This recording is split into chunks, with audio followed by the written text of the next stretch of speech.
అనిల్ కుమార్ అభివృద్ధి నిల్లు మాటలు ఫుల్లు. పోలవరం చర్చ వస్తే పర్సెంటా 0.5% అంటాడు. పోలవరం ఎప్పుడు పూర్తి చేస్తామంటే బుల్లెట్ దిగుతుందంటాడు. నీటి పారుదల గురించి తెలియని నోటి పారుదల నేత అయిన మన కర్మ.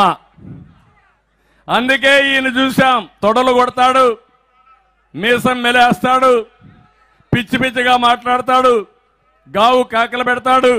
కానీ అభివృద్ధి అడిగితే నోరు కూడా తెరవలేడు.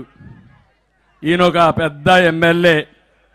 అందుకే మీరు ఒకసారి చూస్తే ఇప్పుడు దొంతాలి వద్ద బినామీల పేర్లతో రంజీవ్ అజంతా పేరు మీద 100 కోట్ల విలువ చేసే ఆస్తి 50 ఎకరాలు కొట్టేశాడు. నాయుడుపేటలో బినామీ పేర్లతో 58 ఎకరాలు కొట్టేశాడు. ఇస్కాన్ సిటీలో బినామీ పేర్లతో 87 ఎకరాలు కొట్టేశాడు.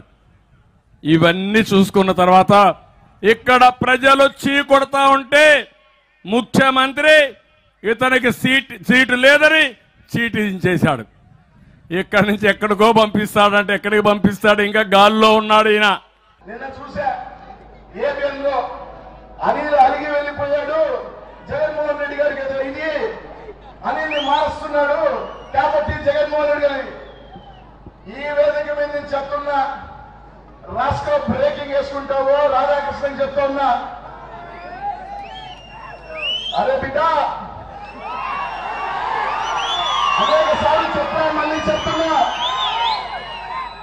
చాలా సార్లు చెప్పా, మళ్ళీ చెప్తున్నా, జగన్ అన్న ఏది చెప్తే అదే శిరోధారి మనకు భావించే వ్యక్తిని అనుకున్నాడు. నన్ను పిలిచి ఇక్కడికి వెళ్ళు అంటే శిరస వహించి పోతా జగనన్న కోసం అని చెప్పా. అలాగే ఈరోజు జగనన్న నర్సరావుపేట బొమ్మన్నా పోతా, లేకపోతే ఇంకో దగ్గరికి బొమ్మన్నా పోతా, ఇంకో ఎంపీకన్నా పోతా. 2 సార్లు శాసనసభ్యుడు చేశాడు, మంత్రిని చేశాడు.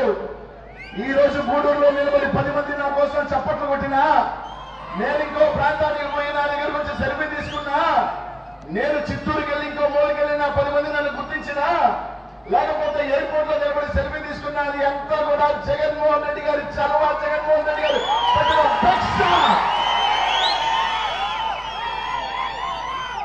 ఎవరికి ఏ స్థానం శాశ్వతం కాదు.